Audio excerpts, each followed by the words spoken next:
국민의힘이 필리버스터를 이어가고 있는 가운데 민주당 주도로 정부조직법, 방통위 폐지법 등이 통과가 됐습니다. 그리고 내일은 조희대 대법원장의 청문회가 예정돼 있죠.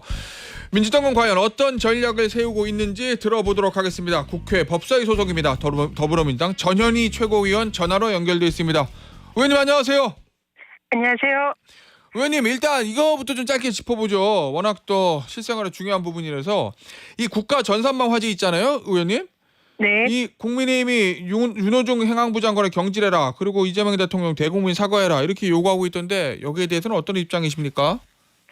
네, 일단 정보 데이터 관리가 보관하는 센터가 화재가 나서 국민들에게 불편을 끼쳐드린 것에 대해서 민주당 지도부의 일원으로서 정말 송구하다는 말씀 먼저 드립니다. 하지만 이 사안이 사실상 이번에 이제 화재가 난 것은 정말로 불행한 일이지만 예. 그 화재에 대해서 이 데이터가 관리가 제대로 되지 않았다는 그런 사실이 밝혀졌거든요. 이게 사실은 2024년에 감사원이 당시에 이런 공공 데이터 관리가 부실하다, 수천억 들인 정보 AI 이런 관리의 문제점을 지적을 했고 거기에 대해서 이 이중화라든지 데이터 관리, 화재 같은 게 발생을 했을 때에 그것을 대응할 수 있는 이런 시스템을 구축하라는 취지의 예. 감사 결과를 발표를 했습니다. 근데 그때 이후에도 그전에도 부실했지만 그때라도 이런 뭐 화재 같은 데에 대응할 수 있는 이런 시스템을 구축을 당연히 했어야 함에도 불구하고 예. 감사원의 지적에도 제대로 준비를 하지 않았던 것 같습니다. 예. 그래서 이런 지난 정권에서 이어진 총체적인 정보 데이터 관리의 부실이 문제점이다라는 점을 지적을 하고 싶고요. 예. 그래서 여기에 대해서 사실상 지금 대책을 마련하는 지금 현 정부에 대해서 그 책임을 묻는 것은 좀 적절하지 않다라는 생각이 듭니다. 알겠습니다. 국민의힘 장외집회 얘기 좀 해보겠습니다. 이 장외집회에서 여러 가지 이야기들이 나왔는데 전반적으로 국민의힘의 지금 장외집회 이거 어떻게 평가하세요? 국민의힘이 사실상 이 국회에서 해야 할 그런 책무를 예. 마다하고 길거리 극우 아스팔트 증당으로 지금 전락하고 있는 게 아닌가 이런 생각이 듭니다. 예. 사실상 지금 국회에서 해야 할 일이 많고 또 정부나 여당에 대한 견제라든지 정책적인 대안, 제시 이런 것이 야당으로서 국민의힘이 지금 해야 할 일인데 예. 무조건 발목 잡기를 국회에서 또 하고 또 그것이 모자라다고 지금 장애에 나가서 아예 이재명 정권 자체를 부정하고 예. 사실상 대선 불복을 하는 이런 모습은 국민의힘이 내란 동조 정당이라는 그런 오명에 이어서 이제는 극우 아스팔트 정당으로 도저히 갱생하기 어려운 정당 수준으로 가고 있는 것이 아닌가 그런 생각이 듭니다. 아니 저 장동혁 대표가 이런 얘기를 했습니다. 저 장외집회에서 이재명 정권이 국민의힘을 제거하려고 한다. 독재의 마지막 문을 열려 하고 있다. 이렇게 얘기하고 있던데 이 발언은 어떻게 들으셨어요, 의원님? 정말 터무니없는 주장이다 이렇게 생각을 하고요. 예. 실제로 윤석열 정권에서 비상계엄 당시에 사실상 그 윤석열 이런 내란 이런 거에 대한 동조하는 행태를 보여왔던 것이 국민의힘입니다. 예. 그래서 그때 당시에 이 내란에 동조한 그런 여러 가지 문제점에 대해서 특검이 법적 절차에 따라서 수사를 하고 있는 것이고요. 거기에 대해서 사실은 내란 청산과 또 다시는 이런 일이 없도록 헌정질서를 바로 세우는 것이 지금 국회가 해야 할 당연한 책무다 생각합니다. 그래서 국힘이 그러한 헌정질서를 바로 세우는 일에 협조하는 것이 공당의 마땅한 자세이지 예. 그런 헌정질서를 파괴한 내란 행위에 대해서 수사를 하고 단죄를 하려는 것을 예.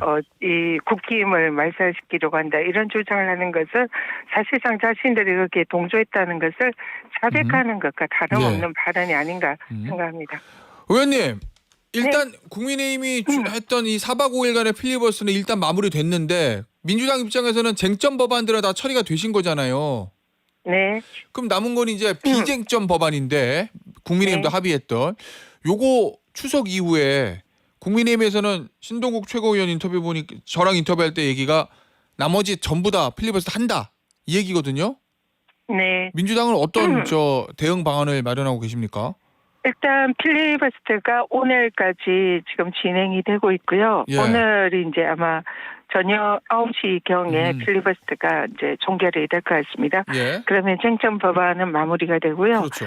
말씀하신 대로 비쟁점 법안이 이제 남는데요. 예. 대부분 민생 현안에 관한 법입니다. 그래서 비쟁점 법안인 이 민생 현안 그리고 국민의힘 의원들이 다수 발의를 하고 예. 또 실제로 상임위에서 통과시켰던 이런 법들에 대해서 발목을 잡는다면 일단 국민들이 용서하지 않을 것 같습니다. 국민들에게 계속적으로 정부 여당이 새로운 정부를 위해서 설계하는 정부조직법도 필리버스터를 해서 사상 초유의 이것을 방해하는 이런 모습도 보인 국민의힘이 예. 이제는 민생 현안과 국민들이 꼭 필요로 하는 이런 비쟁점 법안에 대해서도 발목을 잡는다면 국민의힘에게 돌아갈 것은 지지율 폭락과 국민들의 외면일 거다 이런 생각이 들고요. 예. 저희 민주당은 국민의힘의 이런 발목 잡기에도 꿋꿋하게 국민을 위해서 비쟁점 법안을 통과시키도록 최선을 다하겠습니다. 그러면 결국은 국민의힘이 부담돼서 하지 못할 것이다 이런 말씀이신 거네요? 지금 사실상 예. 국민의힘 내부 분위기는 어제도 필거를 이제 그만하자는 이런 주장도 좀 많았던 걸로 알고 있고요. 그래요? 예. 일부 국민의힘의 뭐 강경파들이 필거를 계속하고 비쟁점 법안에 하자 이런 주장을 하더라도 아마 국민들의 여론을 의식해서 필거를 계속하기는 어렵지 않을까 이렇게 생각을 합니다. 알겠습니다. 그 정부조직법 개정안이 통과가 됐고 뭐 여기 핵심은 뭐 다들 잘 아시지만 검찰청 폐지하는 거 요거거든요. 의원님. 자, 그런데 특검 파견 검사들 사이에서 나 우리 친정으로 돌아가겠다 이런 목소리도 나온다고 그러고 전직 고위 검찰 출신들의 모임인 검찰 동호회 여기서는 이거 헌법 소원을 한다고 하고 검찰 중심으로 해서 일부 뭐 반발 기류도 좀 있거든요. 저항하는 기류도. 이건 어떻게 보고 계십니까? 일단 검찰 개혁의 주체는 민주당이 아니고 국민이다 이렇게 생각합니다. 국민이요? 그동안 검찰이 행해온 각종 이 정권의 사실상 하수인이 되어서 정권을 감싸고 또 야당을 탄압하고 그 공정한 잣대를 행사하지 않은 그리고 심지어는 뭐 조작 기소라든지 증거 조작까지 일삼았던 그런 정치 검찰의 행태에 대해서 국민들이 매우 분노하고 있고 그러한 국민들의 분노가 이러한 검찰 개혁을 촉발시켰다 생각합니다. 그래서 검찰 개혁을 초래한 것은 검찰 자신에게 있다. 그리고 검찰총장 출신인 대통령을 배출해서 그 대통령이 검찰을 자신의 하수인처럼 권력을 유지하는 데 사용한 거기에 대한 반작용이 바로 검찰개혁이다 이렇게 생각합니다. 그래서 지금 검찰이 거기에 대해서 검찰개혁에 저항하는 모습을 보이는 것은 일단 국민들의 심판에 직면하게 될 것이다. 이 말씀드리고요. 사실상 특검에 지금 들어가 있는 파견 검사들의 경우에도 수사와 기소권이 분리가 되는데 이 특검에서 수사 기소권이 같이 있는 이런 수사를 하는 게 맞느냐라는 취지로 사실상 복귀하겠다. 그러니까 이는 공무원인 이 검사가 해서는 안 될 일이거든요. 정부의 국정 과제이고 국민의 명령이 이 검찰 개혁에 대해서 공무원인 검사가 저항하고 그렇게 하는 모습은 결코 바람직하지도 않고 매우 부당하다. 그래서 이 부분에 대해서 조직적으로 검찰개혁에 저항하는 공무원 신분의 검찰들은 그게 마땅한 뭐 징계 조치가 있어야 된다 이렇게 생각하고요. 검찰 동호회도 마찬가지로 비록 공무원은 지금 현재는 아니지만 그런 검찰개혁을 자초한 책임이 자신들에게 있다라는 것을 깨닫고 자중했으면 하는 생각입니다. 알겠습니다. 의원님. 네. 내일 조희대 대법원장이 청문회 안 나온다는 거거든요. 의견서를 냈어요. 네. 그러면은 안 오는 대로 그냥 열립니까? 아니면 안 열립니까? 오늘 법사위의 비공개 회의를 거쳐서 예. 지금 조희대 대법원장의 불출석에 대한 대책을 논의를 할 예정입니다. 그래서 예. 그대로 진행을 할지 아니면은 연기를 할지 아니면 아예 이제 뭐 무산을 시킬지 이런 여러 가지 방안에 대해서 논의를 할 생각이고요. 그리고 후속 대책 부분에 대해서도 논의를 할 것입니다. 예. 그러나 이 지금 현재 그 대법원의 그 태도도 매우 국민들을 의식하지 않은 그런 행동이 아닌가 예. 이렇게 생각이 들고요. 지금 사법부의 불신이 매우 높습니다. 그리고 그것을 초래한 책임은 역시 예. 대법원과 사법부에 있다 이렇게 생각하고요. 이번 법사위 청문회가 사실상 사법부가 국민들이 그동안 사법부에 대해서 의혹의 시선을 가지고 있었던 각종 쟁점 사안에 대해서 국민들 앞에서 소상히 해명하고 또 국민들 앞에서 예. 사과를 드릴 수 있는 그런 마지막 기회가 아니었나 이런 예. 생각이 들고요.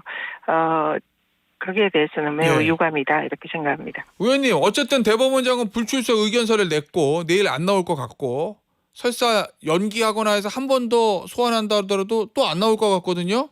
그러면 네.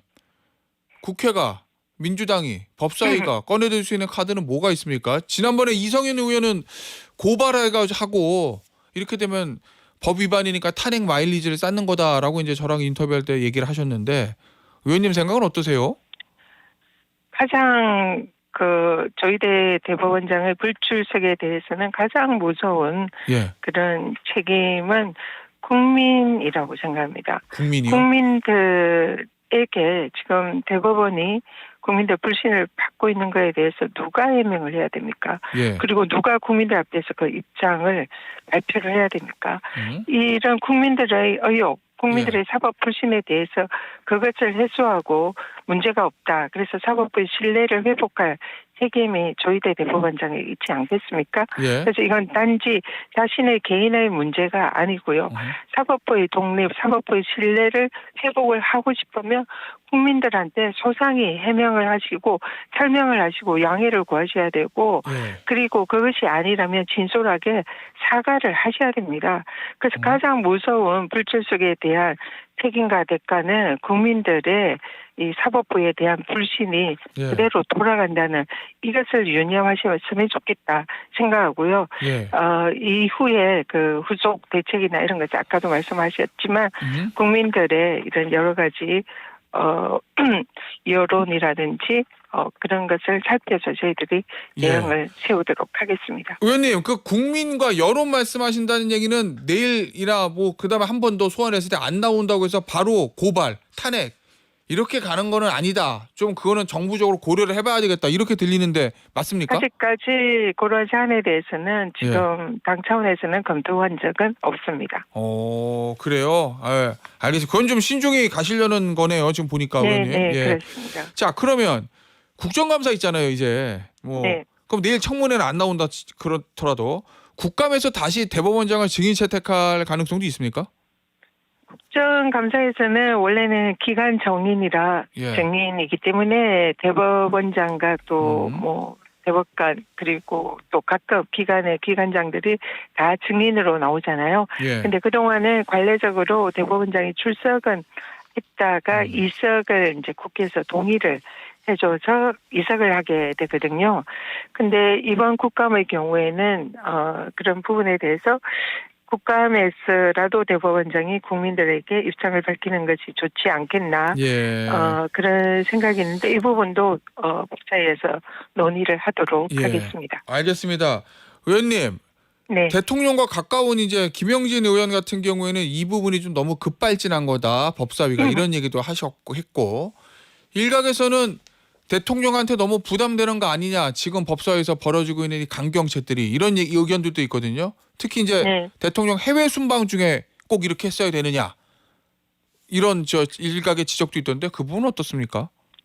말씀드린 대로 지금 당과 법사위나 뭐 지도부에서는 굉장히 대법원에 대해서 어쨌든 사법부의 수장이고 사법부에 대한 상권 분립 이것을 또 보호하는 입장에서 신중하다는 이런 말씀을 드리고요. 예. 그렇지만 상권 분립을 훼손하고 사법부의 독립과 신뢰를 먼저 무너뜨린 것은 사법부다. 조희대 대법원장이다. 이 점을 분명히 지적을 하고 싶습니다. 사상 초유의 대선 한복판에 뛰어들어서 대선 후보의 자격을 예. 박탈하고 사실상 대통령을 바꾸려고 했던 그런 사법부에서 행해진 정치 개입은 이거는 초유의 상권 분립, 사법부에 의한 상권 분립 훼손이다. 예. 이렇게 보고 있고요. 그래서 이런 부분에 관해서 가장 본질적인 것은 대법원의 상권 분립 훼손, 정치 개입, 예. 사법부의 독립 을 훼손한 이런 문제에 관해서 대법원의 입장을 묻기 위한 청문회였습니다. 그렇기 때문에 그는 예. 법사위로서 당연히 예. 해야 하는 예. 책무다 이런 생각을 하고요. 다만 이제 그 과정에서 전체적으로 당 지도부랑 이렇게 소통이 없이 이 절차적인 부분이 매끄럽지 못한 부분은 좀 이제 다소 부족했다 이런 생각이 들지만 예. 본질은 사법부에 대한 예. 그런 정치 개입에 대한 대법원에 대한 법사위로서 해야 될 책무를 이행을 하는 그런 예. 과정이었다는 점을 말씀드립니다. 알겠습니다. 그러면은 대통령도 법사위의 이런 조희대 대법원장에 대한 청문회 괴차랑 이 강한 압박에 대해서 마음속으로는 동의하고 있을 것이다. 이런 말씀이신 거죠? 제가 그런 말씀을 드리지는 않았고요. 예. 법사위의 그런 이제 해야 할 책무를 이행하는 과정이다. 예. 이런 말씀을 드립니다. 알겠습니다. 의원님 오늘 인터뷰는 여기서 마무리하도록 하겠습니다. 지금까지 전현희 더불어민주당 최고위원이었습니다. 의원님 감사합니다. 네, 감사합니다.